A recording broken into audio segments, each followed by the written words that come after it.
मङ्गलं भगवान् वीरो मङ्गलं गौतमो गणी मङ्गलं कुन्दकुन्दार्यो जैनधर्मोऽस्तु मङ्गलं सर्वमङ्गलमाङ्गल्यं सर्वकल्याणकारकं प्रधानं सर्वधर्माणां जैनं जयतु शासनं सहजानन्द चैतन्य प्रकाशाय महीयसे नमो अनेकान्त विश्रान्ति महिमने परमात्मने। आचार्य कुंददेव द्वारा रचित यह पंचास्तिका संग्रह नाम का ग्रंथ और इसकी 29 नंबर की गाथा, उसकी स्वाध्याय अपन प्रारंभ करते हैं। 54 नंबर पेज है, जो पंचास्तिका संग्रह प्रवचन हिंदी का भाग 2 है। 29 नंबर की गाथा। जादो स्वयं सचेदा सबण हूँ सब लोग दरिसीय पप्पोदि सुहमणन्तं अव्वाबाधं सगम उत्तम आत्म स्वयं सर्वज्ञ सम दर्शित्व की प्राप्ति करे अर स्वयं अव्याबाध एवं अतीन्द्रिय सुख अनुभवे। टीका की प्रथम पंक्ति जो उत्थानिका है इस गाथा की, यह सिद्ध के निरूपाधि ज्ञान दर्शन और सुख का समर्थन है। 3 बोल लिए हैं इसमें। सिद्ध भगवंतों के मुक्त अवस्था वाले जीव, सिद्ध भगवान, उनके निरूपाधि ज्ञान, निरूपाधि दर्शन और निरूपाधि सुख, उसका यहाँ समर्थन रूप से इस गाथा में आचार्य भगवान कहते हैं कि वह चेतयिता यानी चेतने वाला आत्मा सर्वज्ञ और सर्वलोकदर्शी स्वयं जाता, स्वयं होता हुआ। फिर कहा स्वयं यानी स्वकीय, अपने से उत्पन्न किया हुआ, अमूर्त अव्यावाद अनंत सुख को प्राप्नोति उपलब्ध करता है न। वह चेतयिता अपनी मुक्त अवस्था रूप सिद्ध अवस्था में सर्वज्ञ और सर्वलोकदर्शी स्वयं होता हुआ अपने से किया हुआ ऐसा अमूर्त अव्यावाद और अनंत सुख उपलब्ध करता है। स्वकीय। हाँ, यहाँ पर जो भावार्थकार ने यहाँ सिद्ध भगवान के साथ केवली भगवान को भी साथ में ब्रैकेट में लेकर, तो दोनों की बात एक सी है कि संबंध में ज्ञान दर्शन और अनंत सुख के संदर्भ से। टीका है देखो, वास्तव में ज्ञान दर्शन और सुख जिसका स्वभाव है ऐसा आत्मा है ना। आत्मा से बात प्रारंभ की। आत्मा का वास्तव में तो ज्ञान दर्शन और सुख जिसका स्वभाव है, यानी आत्मा का स्वभाव तो वास्तव में ज्ञान दर्शन और सुख है। फिर वही ऐसा आत्मा, कौन सा आत्मा कि जिस आत्मा का स्वभाव तो ज्ञान दर्शन और सुख है, ऐसा आत्मा संसार दशा में अनादि कर्म क्लेश द्वारा आत्मशक्ति संकुचित की गई होने से, देखो संसार दशा में यह जो आत्मा ज्ञान दर्शन सुख स्वभावी है, वो फिर यहाँ कहा निमित्त से, अनादि कर्म क्लेश द्वारा।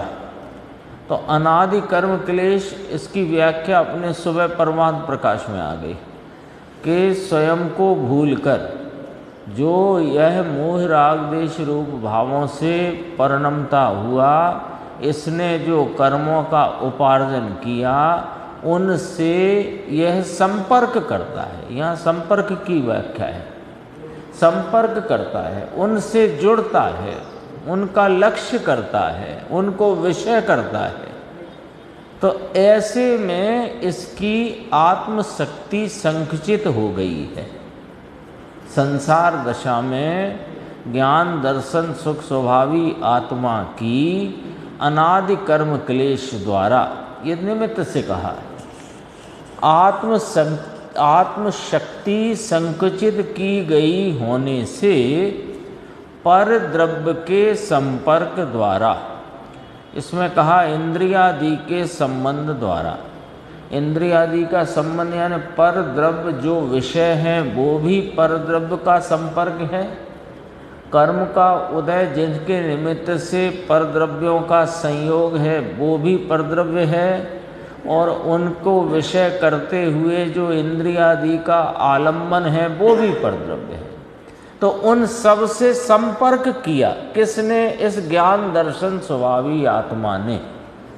अपनी आत्मशक्ति के संकुचित हो जाने से इसने स्वरूप का आलम्बन न लेकर और इंद्रियादि के संपर्क द्वारा और कर्मों के उदय के संपर्क द्वारा और उनके निमित्त से प्राप्त सामग्री के संपर्क, संपर्क माने उसमें जुड़ने रूप, हाँ वहाँ जुड़ता है।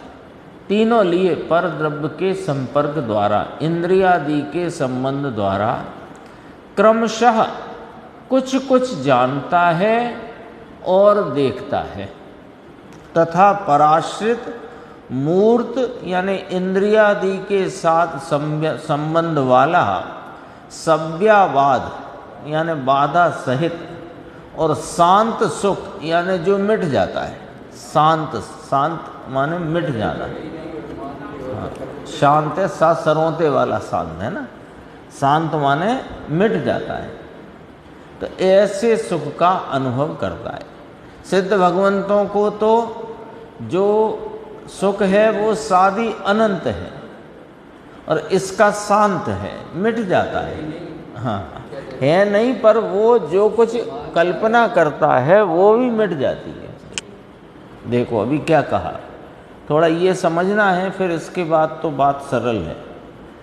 वास्तव में स्वभाव से जो आत्मा ज्ञान दर्शन और सुख स्वरूप है, वही आत्मा संसार अवस्था में पर द्रव्यों के संपर्क द्वारा तो संपर्क करता है, पर द्रव्य का विषय करता है, इंद्रियादि का आलम्बन लेता है और अनादि कर्म क्लेश से इसकी शक्ति जानने देखने की वह संकुचित हो गई है। तो इसलिए वह क्रमशः कुछ कुछ जानता है और देखता है, यानी क्रमशः और कुछ कुछ जानता है, पूरा नहीं जानता, क्रमशः जानता है, युगपत नहीं जानता, देखता भी क्रमशः है। तो क्रमशः देखता जानता और तथा पराश्रित मूर्त इंद्रियादि के साथ संबंध वाले बाधा सहित और शांत सुख का अनुभव करता है, काल्पनिक। किंतु जब उसके कर्म क्लेश समस्त रूप से विनाश को प्राप्त होते हैं तब, ये भी निमित्त पर से कथन मुक्त अवस्था वाले का है ना। जब उसके कर्म क्लेश समस्त रूप से विनाश को प्राप्त होते हैं तब आत्मशक्ति अनर्गल निरंकुश और असंकुचित होने से, पीछे क्या लिया था, आत्मशक्ति संकुचित हो गई है और अब इसकी शक्ति पूर्ण खिल गई है। कैसी? अनर्गल, निरंकुश और असंकुचित। वह असहाय रूप से यानी किसी की सहायता के बिना स्वयं से ही युगपत सर्वद्रव्य क्षेत्र काल भाव जानता है और देखता है, तथा स्वयं आश्रित मूर्त इंद्रियादि के साथ संबंध रहित अव्ययवाद और अनंत सुख का अनुभव करता है ना। टीका ऐसी ऐसे कर दो, इधर संसार अवस्था वाले की दशा और यहाँ सिद्ध मुक्त अवस्था वाले की दशा। तो ज्ञान, दर्शन और सुख तीन की बात करी है।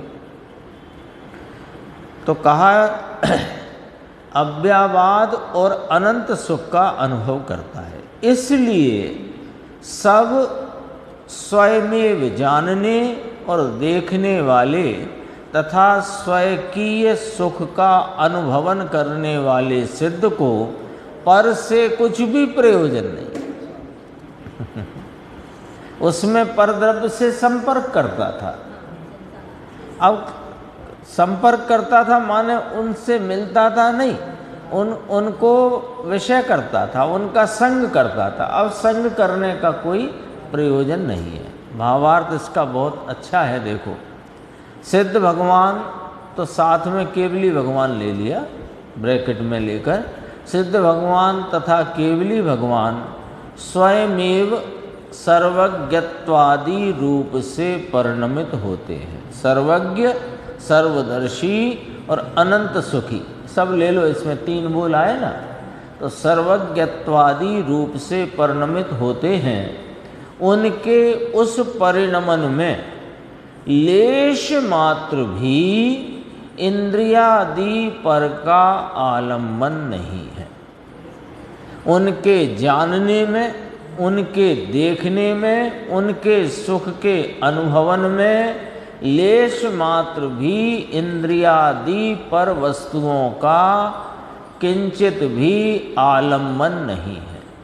संसार अवस्था वाला जीव जिसकी आत्मशक्ति संकुचित हो गई है, वह संकुचित ज्ञान दर्शन शक्ति में वर्तता हुआ कुछ कुछ क्रमशः कुछ कुछ जानता देखता है। कैसे? पर के संपर्क द्वारा पर का संपर्क करता है और इंद्रियादि पदार्थों के संबंध से उपजने वाले बाधा सहित शांत सुख का अनुभव करता है। जबकि सिद्ध भगवान उनके अनंत ज्ञान, अनंत दर्शन और अनंत सुख की इस परिणमन दशा में किंचित मात्र भी पर का आलम्बन नहीं है। ये बात कही जो टीका आई, जो अनुयार्थ आया, उसका भावार्थ तो इतने में पूरा हो गया, दो पंक्ति में।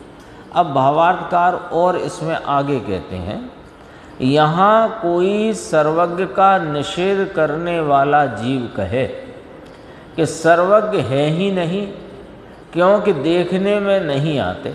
हमें तो कहीं दिखाई देते नहीं सर्वज्ञ, कहाँ है सर्वज्ञ, है ना। सिद्ध की अपेक्षा मुख्यता से बात है, केवली परमात्मा भी है। तो उसका प्रश्न है कि सर्वज्ञ है ही नहीं, हमें तो देखने में नहीं आते। तो उसे निम्न उक्त अनुसार निम्न प्रकार कथन करके जो कहा गया है उससे समझाते हैं। देखो, हाँ, तो तर्क बहुत अच्छा है। देखो, हे भाई, यदि तुम कहते हो कि सर्वज्ञ नहीं है तो हम पूछते हैं कि सर्वज्ञ कहाँ नहीं है? इस क्षेत्र में और इस काल में नहीं है अथवा कि तीनों लोक और तीनों काल में नहीं है? प्रति प्रश्न है। उसने कहा, प्रश्न किया कि सर्वज्ञ है ही नहीं क्योंकि हमें तो कोई ऐसा सर्वज्ञ जैसा कोई दिखाई देता नहीं। तो कहा कि तुम जो कहते हो सर्वज्ञ नहीं है, तो हम पूछते हैं कि सर्वज्ञ कहाँ नहीं है? इस क्षेत्र में और इस काल में नहीं है अथवा कि तीनों लोकों और तीनों काल में नहीं है? यदि तुम कहते हो, इसके इन दो प्रश्न के जवाब में, यदि तुम कहते हो कि इस क्षेत्र में और इस काल में सर्वज्ञ नहीं है तो हमें वह बात सम्मत है, हम स्वीकार कर लेते हैं तुम्हारी ये वाली बात कि हाँ, ये लिया है, सत्ता स्वरूप में भी लिया है। और मुझे ऐसा याद आ रहा है कि शायद मोक्ष मार्ग प्रकाशक में भी या पुरुषार्थ सिद्धि उपाय में कहीं और भी पढ़ा है। हाँ, सत्ता स्वरूप में भी आया हुआ। तो कहा ये बात हमने स्वीकार कर ली कि इस पंचम काल में और इस भरत क्षेत्र में सर्वज्ञ नहीं है, ये यदि तुम कह रहे हो तो ये बात तो तुम्हारी स्वीकार है, सम्मत है। किंतु यदि तीनों लोक में और तीनों काल में सर्वज्ञ नहीं है, ऐसा यदि तुम कहते हो या मानते हो, तो हम पूछते हैं कि वह तुमने कैसे जान लिया कि तीनों काल और तीनों लोक में ही सर्वज्ञ नहीं है? तुमने कैसे जान लिया? इस काल में और इस क्षेत्र में नहीं है, तुमने कहा, हमने मान लिया कि पंचम काल में भरत क्षेत्र में सर्वज्ञ का विरह है, नहीं है। अब तुम यदि अगले प्रश्न के उत्तर में कहो कि तीनों काल और तीनों लोक में भी सर्वज्ञ नहीं है, तो हम पूछ रहे हैं कि तुमने कैसे जान लिया? यदि तीनों लोक को और तीनों काल को तुमने सर्वज्ञ रहित देख जान लिया है, तो तुम ही सर्वज्ञ हो।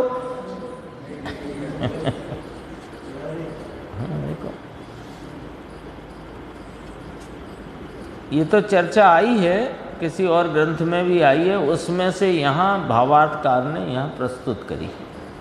सर्वज्ञ की बात चल रही है ना कि युगपद सब देखने जानने की शक्ति अनर्गल असंकुचित है ना, विकास को प्राप्त हुई है। इस हेतु में, इस विषय में इस बात को यहाँ पर उन्होंने रख दिया है भावार्थकार ने। तो जब तुमने तीनों काल तीनों लोक में यह बात स्वयं से जान करके कही कि सर्वज्ञ है ही नहीं, क्योंकि तुमने कहा तीनों काल तीनों लोक में भी नहीं है, तो नहीं है तो फिर तुमने कहाँ से जाना? यानी तुमने तीनों काल और तीनों लोक देख लिए, सर्वज्ञ रहित हैं वे तो तुम ही सर्वज्ञ हो। क्योंकि जो तीन लोक और तीन काल को जाने वही सर्वज्ञ है। और यदि सर्वज्ञ रहित तीनों लोक और तीनों काल को तुमने नहीं देखा और जाना है, तो फिर तीन लोक और तीन काल में सर्वज्ञ नहीं है, ऐसा तुम कैसे कह सकते? या तो तुम ये कहो कि मैं ही सर्वज्ञ हूँ, तो सर्वज्ञ की सिद्धि हो गई भले, और तुम कहते हो कि नहीं नहीं मैं काय का सर्वज्ञ, लेकिन सर्वज्ञ है ही नहीं, तो तुमने कैसे कह दिया कि सर्वज्ञ? बिना देखे बिना जाने।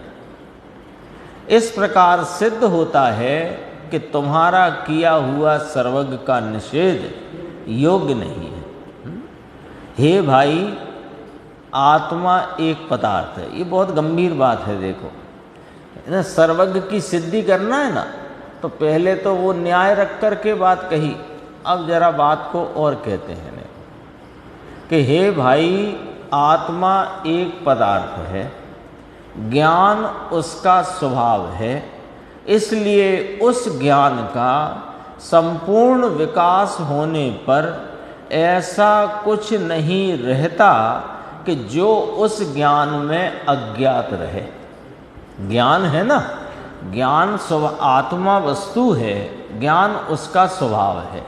तो ज्ञान उसका जो स्वभाव है, वो स्वभाव कैसा है कि जानने का है।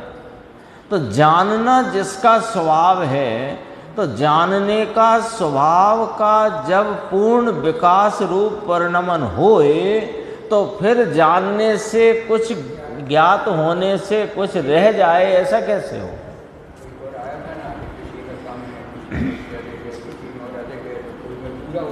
हाँ, पूरा भी होता है।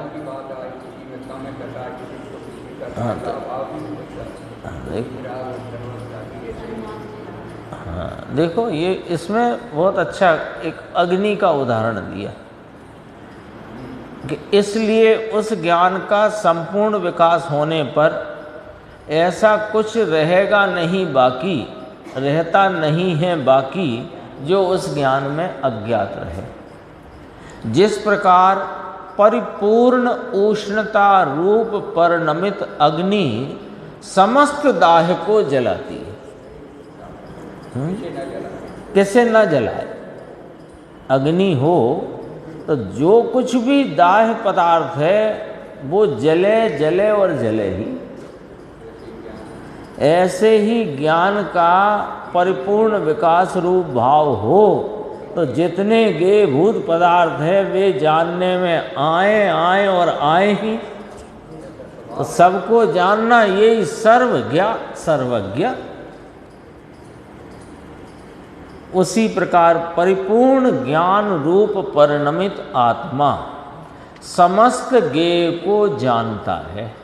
ऐसी सर्वज्ञ दशा इस क्षेत्र में, अब कहते हैं जो पहले कही थी इस क्षेत्र में, इस काल में नहीं है कि तीनों लोक और तीनों काल में नहीं है, जो प्रश्न रखा था ना उसका खुलासा करते हैं। देखो, ऐसी सर्वज्ञ दशा इस क्षेत्र में, इस काल में, अर्थात इस क्षेत्र में, इस काल में जन्म लेने वाले जीवों को प्राप्त नहीं होती। तथापि, अब मुद्दे की बात देखो, तथापि सर्वज्ञत्व शक्ति वाले निज आत्मा का स्पष्ट अनुभव, प्रत्यक्ष वेदन रूप अनुभव इस क्षेत्र में, इस काल में भी हो सकता है।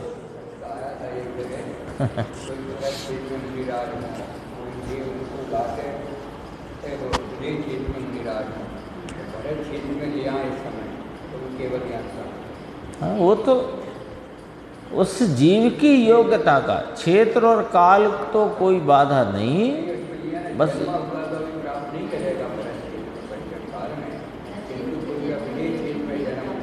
हाँ, यहाँ जिन जीवों की अभी केवल ज्ञान रूप परिणमन की प्राप्ति की योग्यता नहीं है, वे ही इस क्षेत्र, इस काल में आए। वो तो व्यवस्थित व्यवस्था है। देख, प्राप्त नहीं होती। तथापि मुद्दे की बात जिस पर बहुत लोगों को तकलीफ है, हाँ, अब इस काल में तो भैया भरत क्षेत्र में मोक्ष है ही नहीं, तो अपन तो पुण्य करो और स्वर्ग चलो, वहीं देखेंगे कुछ मौका। तो कहा कि सुनो भाई, भले ही इस क्षेत्र में, इस काल में जन्म लेने वाले जीवों की योग्यता ऐसी तो नहीं है कि वे अपने आत्मा के पूर्ण लाभ को प्राप्त कर सकें, लेकिन यह सर्वज्ञत्व शक्ति स्वरूप, सर्वज्ञत्व शक्ति का पुंज स्वरूप यह जो अपना निज आत्म पदार्थ है, उसका स्पष्ट आस्वादन संचेतन रूप अनुभव इस क्षेत्र में, इस काल में भी हो सकता है। इसमें कोई दिक्कत नहीं है, ये बात ख्याल में लेना चाहिए। तो जो हो सकता है तो उसके लिए क्यों अगले की चिंता, अगले की आशा करना, अगले भव में देखेंगे। अभी तो पुण्य करो, धर्म ना करो, धर्म है ही नहीं। अरे ये धर्म नहीं है, इस धर्मी को जानना, अनुभवना और उसमें जितनी एकाग्रता हो वो सब धर्म ही है। हाँ, तो प्रचुर स्वयं संवेदन है, वहाँ तीन कषाय चौकड़ी की अभाव रूप वीतरागता है, उतना तो लो आनंद जहाँ तक हो योग्यता प्रमाण। लेकिन यह बहाना बनाकर कि अभी तो पुण्य करो, स्वर्गादिक में जाएंगे, है ना। एक बार किसी ने कहा था तो मुझे अच्छा नहीं लगा, इसलिए वो मेरे बार बार कहने में आ जाती है कि एक आगम में कुछ गिनती आई है कि इतने 23 के 27 के 32, मुझे याद नहीं है, भद्र परिणामी कितने 123 या 623, ऐसी कुछ भी गिनती है समझो, हैं 123 भद्र परिणामी भद्र मिथ्या दृष्टि जीव विदेह में जाएंगे, तो अपन तो भैया विदेह जाकर के प्राप्त कर लेंगे। ये इस धर्म को, इस धर्म के मार्ग को, इस वस्तु के स्वरूप को जानने वाले को ये बात या जानने की जिज्ञासा वाले को ये बात शोभा नहीं देती। जब वहाँ जाएगा विदेह तो मिथ्या दृष्टि होगा, वो ही जाएगा, सम्यक दृष्टि जाएगा नहीं वहाँ। और सम्यक्त प्राप्ति का अभी क्षेत्र है, अभी इस क्षेत्र में सम्यक्त की प्राप्ति है, इस काल में प्राप्ति है, तो उसके लिए क्यों चिंता करना, अभी नहीं, आगे। कोई का प्रश्न आता है, गुरुदेव की ज्ञान गोष्ठी में भी ये चर्चा आई थी जब अपन वो विषय आया था कि अभी ना होएगा तो अगले में हो जाएगा, कि जिसको अगले की अभी चिंता है उसको तो अभी भी नहीं होएगा। कदाचित अभी नहीं हो सके, वो अलग बात है, लेकिन अपनी आत्मा को जानने के उसके अनुभवन के लिए बहाने बनाना, ये वास्तव में भद्रता की भी ये परिचायक नहीं है, ये कोई अच्छा नहीं है। हाँ, यहाँ पर फिर भावार्थकार लिखते हैं, यह शास्त्र अध्यात्म शास्त्र होने से यहाँ सर्वज्ञ सिद्धि का विस्तार नहीं किया गया है। जिज्ञासु को वह अन्य शास्त्रों में देख लेना चाहिए। न्याय शास्त्रों में भी चर्चा इसकी मिलेगी, वहाँ देख सकते हैं। इस पे जो गुरुदेव का प्रवचन है, अपन सीधे 60 नंबर पेज पर पहुँचते हैं, करीब 4 पेज आगे।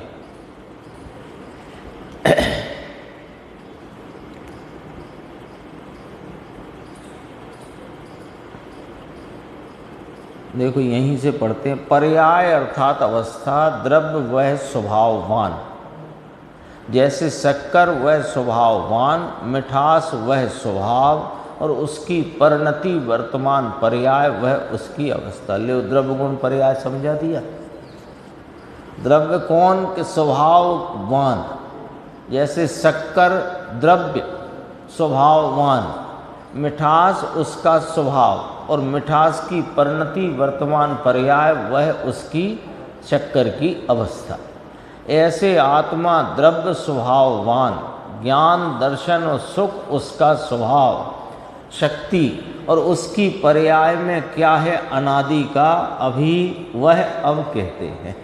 देखो अनादि कर्म क्लेश द्वारा, देखो अनादि कर्म के क्लेश द्वारा, तो कर्म के निमित्त से उत्पन्न हुआ विकारी परिणाम, ऐसा क्लेश, इसको क्लेश कहा। कर्म के निमित्त से जो परिणति में राग द्वेष रूपी शुभ राग अशुभ राग तीव्र मंद कषाय का भाव, वो विकारी परिणाम, वो क्लेश है, आत्मा का स्वभाव नहीं है। आत्मा का स्वभाव तो सुख स्वरूप शांत स्वरूप वीतराग है। तो ऐसे क्लेश द्वारा आत्म शक्ति संकुचित की गई होने से, कर्म शक्ति अर्थात राग और द्वेष, पुण्य और पाप, ऐसे कर्म क्लेश द्वारा, तो ये कर्म तो निमित्त है यहाँ पर, यहाँ तो उसके निमित्त से हुआ पुण्य पाप का विकल्प, तो उसको कहा अनादि कर्म क्लेश द्वारा। कर्मों ने क्लेश मचाया है कि नहीं, ये स्वयं ही अपने स्वभाव को भूलकर पर द्रव्य के संपर्क में रहकर अपनी परिणति में शुभ अशुभ राग रूपी क्लेश उपजाता है। तो उसमें अनादि के जो कर्म हैं उनको निमित्त कहा जाता है। स्पष्ट है ना। पुण्य और पाप, शुभ और अशुभ भाव, वह कर्म क्लेश है, क्लेश रूपी कार्य है, उसके द्वारा आत्मशक्ति संकुचित की गई है। देखो स्वयं ने की है, ये पर्याय में अपने ज्ञान दर्शन की शक्ति का अल्प विकास रूप जो संकुचित भाव है वो स्वयं का किया हुआ है, कोई कर्म वर्म ने किया है ऐसा है ही नहीं। पर एक को पूरा प्रकट है, एक को अधूरा, इसका कोई कारण है तो निमित्त से ज्ञान कराते हैं बस। सिद्ध भगवंतों को वह अनर्गल, निरंकुश और संपूर्ण विकास को असंकुचित रूप से जो ज्ञान दर्शन की शक्ति प्रकट हुई है और संसार अवस्था वाले जीव को नहीं है, तो इन दोनों के बीच का अंतर समझाने के लिए स्वभाव तो दोनों का पूर्ण ज्ञान दर्शन सुख स्वरूप है, तो भी अवस्था में अंतर है। तो अवस्था के अंतर को समझाने के लिए निमित्त में कर्म का अनादि से इसको क्लेश चला आया है, और उनके अनादि का जो चला आया क्लेश वो संपूर्णतया मिट गया है। ये वाली बात बताना है।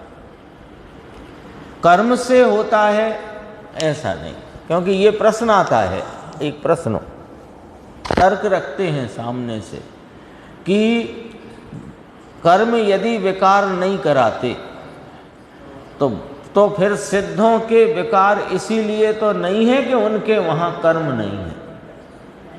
तो इससे सिद्ध किया कि कर्म से विकार होता है। तो करना तुम्हारी जो थ्योरी है, तुम्हारा जो मान्यता है, गलत है।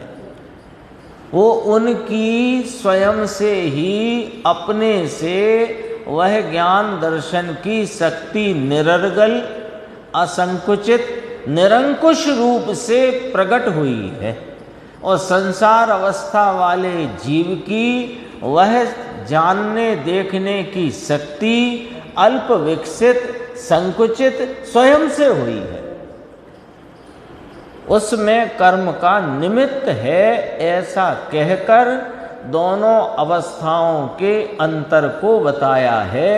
अवस्था तो द्रव्य की, आत्मा की स्वयं ने ही अल्प रूप की है और स्वयं ने ही पूर्ण रूप की है। बहुत मुद्दे की बात है ये गुरुदेव ने अपने को सिखाया है कि पढ़ना तो ऐसे पढ़ना और समझना तो ऐसे समझना, है ना।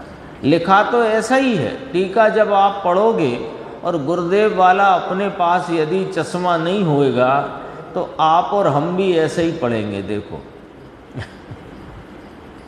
ये आया था ना, आप पढ़ लो सीधा सीधा बिना गुरुदेव के चश्मे के, कि अनादि कर्म क्लेश द्वारा आत्म शक्ति संकुचित की गई होने से। देखो कर्म ने करी है संकुचित, और जब कर्म क्लेश समस्त रूप से विनाश को प्राप्त होते हैं तब वो असंकुचित हो जाती है। ऐसा ही पढ़ा है हमने, नहीं हम तो क्या, अपन लोग बड़े बड़े विद्वान, स्वयं देवकी नंदन जी ने गुरुदेव श्री से कहा हमारी तो पढ़ाई निमित्ताधीन है, इसलिए हमने जो पंचाध्यायी का अर्थ किया है आपने उसको देखा हो और देख लेना, उसमें कोई सुधार हो तो बताना। ऐसा करके देवकी नंदन जी ने गुरुदेव श्री को बोला था। तो गुरुदेव श्री ने तुरंत ही उनको बताया कि तुम जो कहते हो कि छठवां गुण स्थान बुद्धि पूर्वक राग का है और सातवां अबुद्धि पूर्वक राग का है, तो ऐसे नहीं। छठवें में भी बुद्धि पूर्वक अबुद्धि पूर्वक दोनों हैं, और सातवें में बुद्धि पूर्वक राग का अभाव हुआ है, ऐसे करके है। तो ये पढ़ने का भी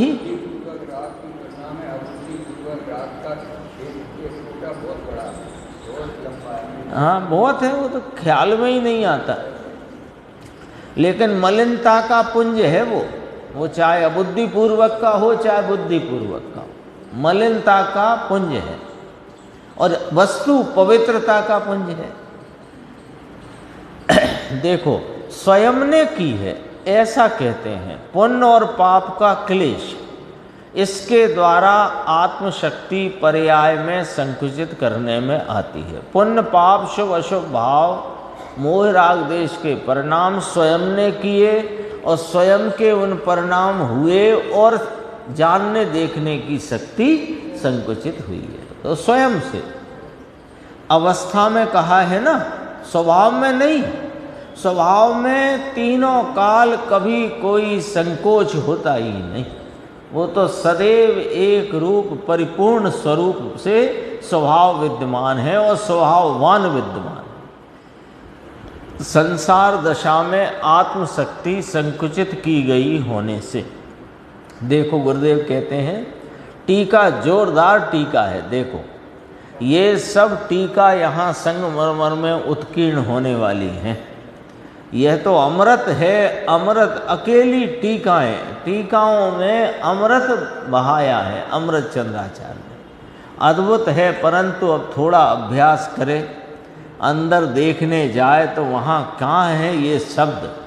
अंदर तो अकेले अमृत को उछाले, ऐसे वे शब्द हैं, शब्द नाम भाव है ना। शब्द तो शब्द है, पर वो अंदर का अमृत जो भरा हुआ है उसको उछाले, ऐसा भाव अंतरंग में है। देखो 61वां पेज है आगे।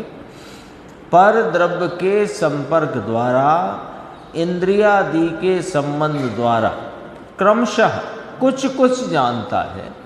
देखो वहाँ तो टीका प्रारंभ करते ही अमृतचंद्र आचार्य ने पूर्ण स्वभाव कहा। कौन कौन ऐसा कर रहा है क्रमशः कुछ कुछ देखता, कुछ कुछ जानता है कि वो आत्मा। कौन आत्मा? जो परिपूर्ण ज्ञान दर्शन सुख स्वभावी है, वो आत्मा जिसका स्वभाव है ज्ञान दर्शन और सुख, परिपूर्ण ज्ञान दर्शन सुख, उसके सामने जानता है, ऐसा कहा। कुछ कुछ क्रमशः कुछ कुछ जानता है और देखता है, तथा पराश्रित यानी स्वयाश्रित नहीं, मूर्त यानी इंद्रियादि के साथ संबंध वाला, सव्यावाद माने बाधा सहित और शांत सुख का अनुभव करता है। तीन की बात ली है, ज्ञान दर्शन और सुख। आगे और देखते हैं। पेज आया 62 नंबर है, करीब करीब एक पेज लगभग छोड़ के ही है अगला पेज। चक्रवर्ती देखो, पैसे वाले और इंद्र देखो, ये ज्ञान और दर्शन की हीन शक्ति होने से सीधे जो संसार अवस्था में जिन्हें हम बहुत पुण्यशाली भाग्यशाली मानते हैं उनको ही रख दिया सामने।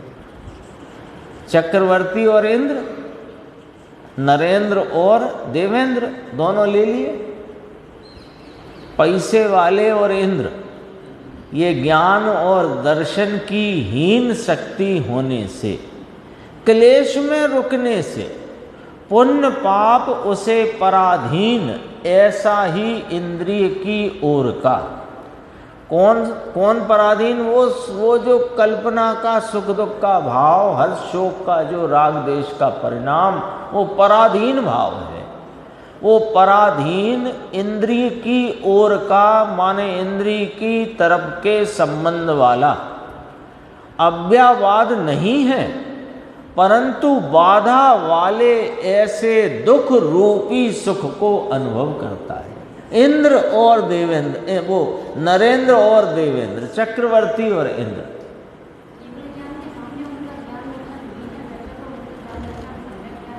नहीं, सम्यक ज्ञान की बात नहीं है, सुख की बात। ज्ञान देखो दोनों लिए, तीनों बात नहीं। ज्ञान दर्शन भी संकुचित है उनका भी। हाँ तो नहीं, वैसे तो कुछ नहीं, सम्यक ज्ञान है, बस यही कहना है आपको।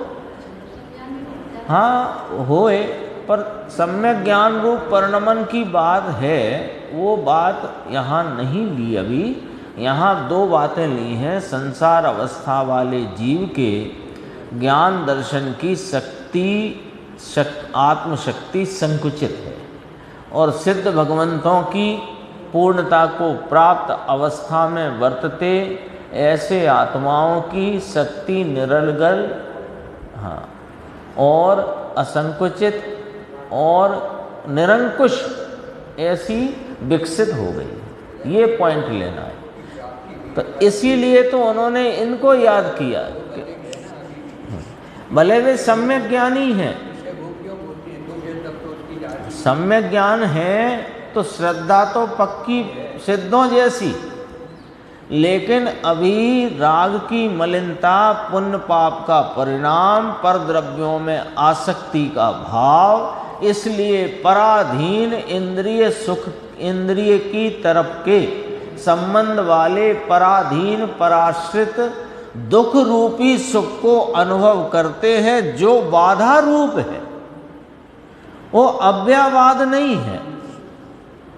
ये यहाँ क्या कहना है कि हम थोड़ी सी अनुकूलताएं, बहुत थोड़ी सी, कितनी सी कि जैसे बजाज की दुकान के आगे चुईया के पास चिंदी हो इतनी सी अनुकूलताएं यदि हमारे संयोग में खड़ी हो गई हैं आकर के, तो हमको लगता है कि गली सकड़ी हम छोड़े, ये हो गया है। और हम तो बहुत सुखी हैं, हम तो बहुत सुखी। कई तो ऐसे कहते सुने गए, हमारे तो यही स्वर्ग चल रहा है, तो तुम्हें स्वर्ग ही चाहिए, और वो जितना चल रहा है उसमें ही राजी हो तुम। कहते ना, हमारे तो यही सब कुछ है, मजा मौज है, निरोगी काया है, धन संपत्ति अनाज के भंडार भरे हुए हैं, पत्नी बच्चे आज्ञाकारी हैं, और क्या चाहिए, और क्या चाहिए। तो ये तो अनंत बार मिला है इस जीव को, लेकिन सुख की कणिका नहीं मिली। देखो ये 3 लाइनों में अपने को झंझोड़ा है गुरुदेव ने, क्योंकि तुम जो अभी कहा ना, बजाज की दुकान के सामने जो चुईया को चिंदी मिले, इतनी सी अनुकूलताएं पाकर, ये भी इंद्रियों के अधीनता वाली या इंद्रियों के संबंध वाली, ऐसी तो चक्रवर्ती और इंद्रों की देखो तो उनके आगे क्या है ये। लेकिन वे भी, पॉइंट ये है, वे भी जो 6 खंड के अधिपति, और बाकी सारा वर्णन सबको मालूम है, इंद्रों का भी और चक्रवर्ती का भी, वे भी क्लेश में रुकते हैं, क्लेश में रुकते हैं, पुण्य पापरू भाव से परिणमते हैं, तो इंद्री की ओर के पराधीन बाधा सहित के दुख रूपी सुख को अनुभव करते हैं। वास्तविक रीति से है तो वह दुख जिसे यहाँ सुख कह करके संबोधित किया है, कहने में आया है तो दुख।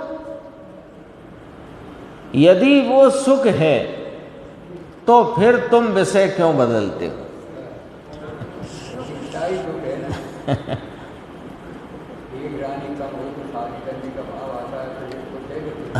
दुखी हुआ तब तो ये सब इलाज हैं। ये सुखाधिकार आया है ना अपने ज्ञान तत्व प्रज्ञापन प्रवचन सार में, बहुत गजब की चर्चा उसमें आई। किंतु जब उसके कर्म क्लेश समस्त रूप से विनाश होने से, देखो जब उसे कर्म अर्थात विकल्प पुण्य पाप के क्लेश हैं, शुभ अशुभ भाव वे क्लेश हैं, दुख है, आकुलता है, उसे समस्त रूप से विनाश पाता है, स्वभाव का आश्रय लेकर एकाग्र होने से वह पुण्य पाप के विकल्प पूरे नाश को प्राप्त होते हैं। लो उनके मिटाने की तरकीब। पुण्य पाप को कैसे मिटाएं? सुबह एक प्रश्न किया था ना कि स्वरूप की रुचि या पर द्रव्यों की रुचि कैसे छूटे, ऐसा प्रश्न था ना। पर द्रव्यों के प्रति की रुचि कैसे छूटे कि अपने स्वरूप की रुचि की उग्रता में वह रुचि छूटती है, और कोई रास्ता नहीं है।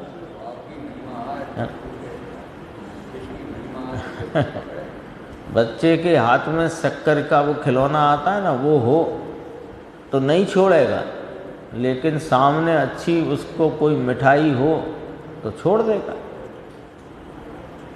तो वो जो अपना चैतन्य भगवान महाप्रभु, उसकी रुचि की उग्रता में ये शुभ अशुभ राग की रुचि छूटती है। अन्यथा शुभ अशुभ राग की रुचि जब तक छूटती नहीं, तब तक इस चैतन्य भगवान वो पर्याय में आस्वाद रूप हो सकता ही नहीं है। प्रश्न भी आया था, क्या आत्मानुभवन के पहले से ही शुभ राग को हे जानना? आया था ना प्रश्न, पुण्य पाप अधिकार ज्ञान गोष्ठी में। तो पहले से ही है, पहले से है। फिर कितने प्रश्न आए, शुभ भाव छुड़ाते हो कि हम शुभ भाव छुड़ाते और कराते नहीं हैं, हम तो उसकी रुचि छुड़ाते। सब बातें आ गई ना उसमें, देखो। स्वभाव का आश्रय लेकर एकाग्र होने से वह पुण्य पाप के विकल्प पूरे नाश को प्राप्त होते हैं। तब आत्मशक्ति अनर्गल, यानी आगलिया बना की, अनर्गल शब्द है ना, आगलिया बना की। आगलिया लगाया हो तो दरवाज़ा नहीं उगड़े, ऐसे पहले वो सांकल डाल देते थे ना दरवाजे में, तो सांकल डाल दी तो अब दरवाज़ा नहीं खुलता, तो सांकल बिना का दरवाज़ा जैसे खोल दिया, ऐसी अनर्गल सुख शक्ति, ज्ञान दर्शन शक्ति ऐसी विकसित हुई है। अनर्गल शब्द है, अनर्गल माने आगड़िया बिना की, अंकुश बिना की, निरंकुश शब्द भी लिया।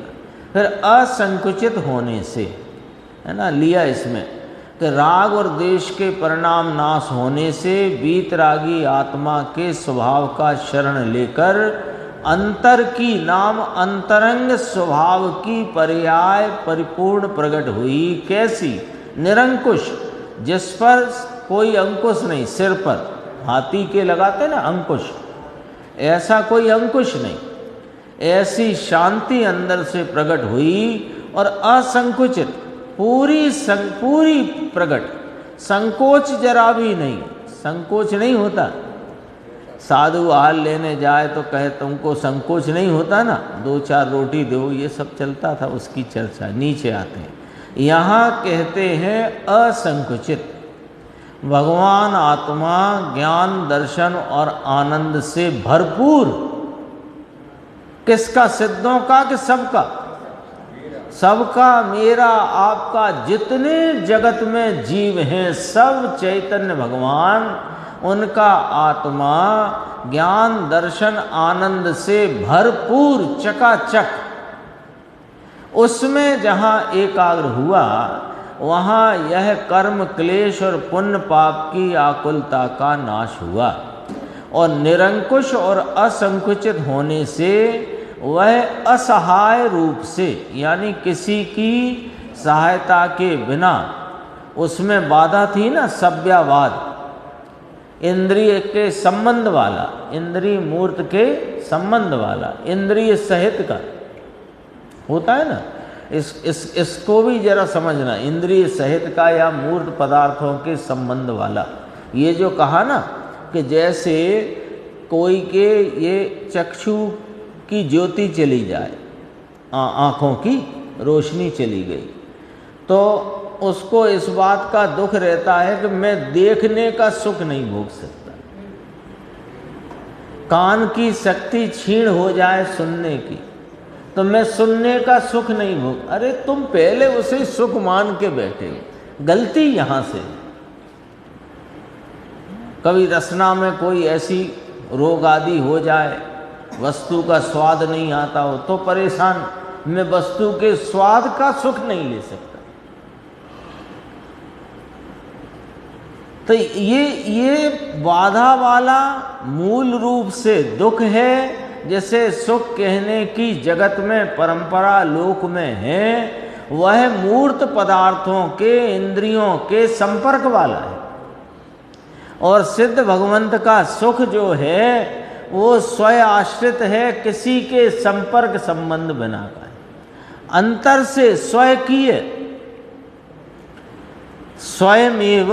युगपद सब द्रव्य क्षेत्र काल भाव जानता है। लो, भगवान आत्मा ऐसा सर्वज्ञ पद प्राप्त करे, तब स्वयमेव, स्वयं एव, स्वयं ही, अपने से, स्वयं एव, स्वयं अर्थात अपने से, योग पद माने एक साथ, उसमें कहा था क्रम क्रम से कुछ जानता अनादि संसार में, और अब कहा युग पद सर्व द्रव्य क्षेत्र काल भाव जानता है, उसे सर्वज्ञ और सर्वदर्शी परमात्मा कहा जाता है। वह इस आत्मा जैसा होता है। हाँ, वो जो सिद्ध भगवान की बात कह रहे हैं ना, सर्वज्ञ पने और सर्वदर्शी और अनंत सुखी की, वो इस आत्मा जैसा भाव प्रकट हुआ है। वह जानता है और देखता है, लो पूर्ण देखता है, और स्वाश्रित इंद्रियों के साथ संबंध बिना का। उसमें इंद्रिय का संबंध था ना, ऐसे स्वयं आश्रित, अपने आत्मा के आनंद के आश्रित, मूर्त इंद्रिय आदि के साथ संबंध रहित अव्ययवाद और अनंत सुख का अनुभव करता है। उसमें शांत सुख था ना, शांत माने एक समय को कल्पना रूप दुख उपजता, जिसमें सुख की कल्पना, अब वह मिट जाती, वह स्थिर नहीं, शांत।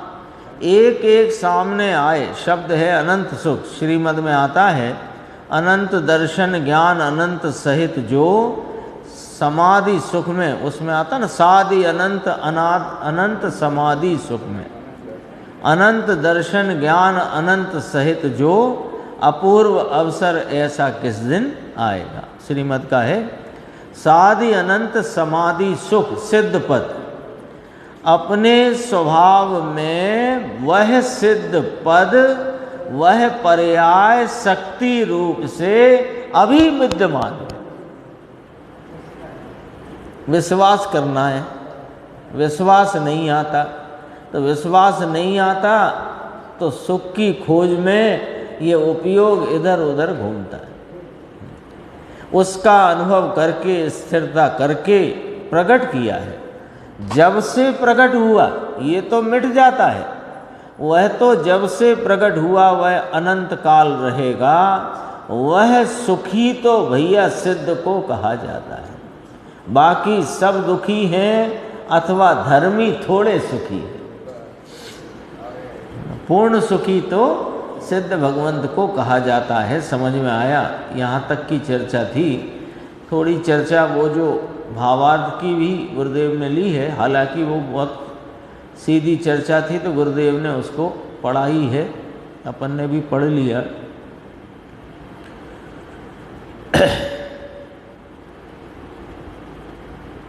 देखो ये बात कही थी गुरुदेव ने, ये पढ़ लेते हैं, 2-3 मिनट हैं अपने पास। वो तो विषय वही है, सर्वज्ञ का न्याय जो रखा ना, इस क्षेत्र में इस काल में नहीं मानते कि 3 काल 3 लोक में नहीं मानते। ये देखो ये हिंदी भाइयों को जरा ठपका लगाया गुरुदेव ने। यह आत्मा यहाँ आज ही देरी से आए, देरी से, हिंदी वाले, इन्हें भी सुनने का कहाँ भाव है। यहाँ तो पहले आए हों तो हिंदी आए, पहले से आके बैठे हो, गुरुदेव की निगाह में आ जाए कि हिंदी वाले कोई 2-4-6 भाई आए हैं तो हिंदी शुरू करें। हाँ, निवेदन ना भी करें, कई बार देख लें, पहचान लें कि ये हिंदी वाले हैं तो हिंदी शुरू करें। और बोलते हैं आज हिंदी लेते, क्योंकि उनका गुरुदेव का ये था कि सामने यदि पुस्तक गुजराती रखी तो गुजराती चलेगी, और हिंदी करना है तो पुस्तक हिंदी की रखते थे। तो वो ऐसे करके हिंदी चलती थी। अब वो तो बोलचाल में तो फिर वो गुजराती आ जाते, लेकिन ग्रंथ हिंदी हो तो वो हिंदी चलाते थे। ग्रंथ हिंदी का रखें फिर। अब हिंदी लोगों को कोई दरकार नहीं है। आए लेट आ रहे हो तो अब लेट आ रहे हो तो अब उन्हें लग रहा है कि देखो ये हिंदी भाई आए और गुजराती शुरू हो गया, पुस्तक गुजराती की सामने रखी है, अब आप समय से आते तो हम हिंदी शुरू करते। हाँ, देखो समझ में आया।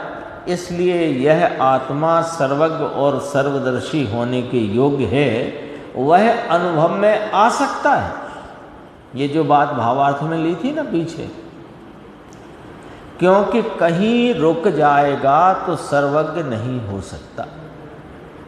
कितना सीधा सच्चा लॉजिक है। देखो ये आत्मा सदैव और प्रत्येक आत्मा सदैव ही परिपूर्ण ज्ञान, परिपूर्ण दर्शन और परिपूर्ण सुख स्वरूपी प्रत्येक समय में विराजमान है। सदैव कहा ना,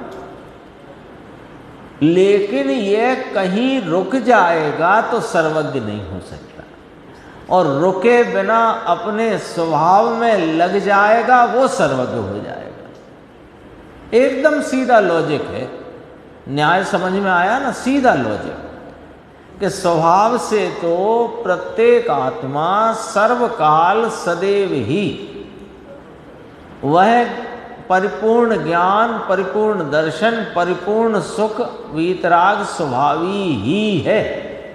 लेकिन यह अपने ज्ञान दर्शन के व्यापार रूप उपयोग के द्वारा बाहर में राग आदि में जो अटक जाता है, रुक जाता है, तो वहाँ जब तक रुकेगा तब तक सर्वज्ञ नहीं होगा। कितनी गजब का सीधा सिद्धांत। वे नकुल सहदेव रुक गए राग में, रुक गए सो रुक गए संसार में। कहाँ रुक गए वे? राग में। तो राग में रुके तो संसार में रुके, और जो नहीं रुके राग में वे सर्वज्ञ हो गए। तो 5 पांडवों का उदाहरण तो एकदम स्पष्ट है, क्योंकि कहीं अटके तो सर्वज्ञ नहीं हो सकता, परंतु राग में और पुण्य में अटकना दूर होकर, उसमें रुकना छोड़कर, अंतर का जो स्वभाव सर्वज्ञ सर्वदर्शी है उसमें यदि एकाकार हो तो सर्वज्ञ और सर्वदर्शी पर्याय में हो सकता है। यह निर्णय करे लो, बस इतना तो निर्णय करो। अभी तो निर्णय का ठिकाना नहीं लगता, इधर जाऊं कि उधर जाऊं, थोड़ा इनका भी सुनो, थोड़ा उनका भी मिलो, इनकी संगत उनकी संगत। ये कहाँ घूम रहे हो भाई? सीधा सच्चा, यानी गुरुदेव ने तो इतना संक्षेप कर दिया कि यदि 2 लाइन में कहें तो पूरा का पूरा मार्ग 2 लाइन में आ जाता है। और यहीं से देख लो, अपना स्वभाव सर्वज्ञ सर्वदर्शी और अनंत सुख स्वरूप सदैव है, उसमें नहीं रुककर जो पर में रुकने का तुम्हारा जो परिणाम परिणमन है, तो तुम सर्वज्ञ नहीं हो सकते। और सर्वज्ञ पर्याय में सर्वज्ञपना सर्वदर्शीपना कब प्रकट होता है कि जो इस स्वभाव में कहीं भी रुके बिना एकाग्र होता है, उसको होता है। तो 2 लाइन में तो पूरी बात है, अब तीसरी बात की कोई जगह ही नहीं है यहाँ। ऐसा करें तो ऐसा करें तो ऐसा करें तो ऐसा करें, कहाँ जगह बची बताओ आप? पूरा का पूरा स्पष्ट है।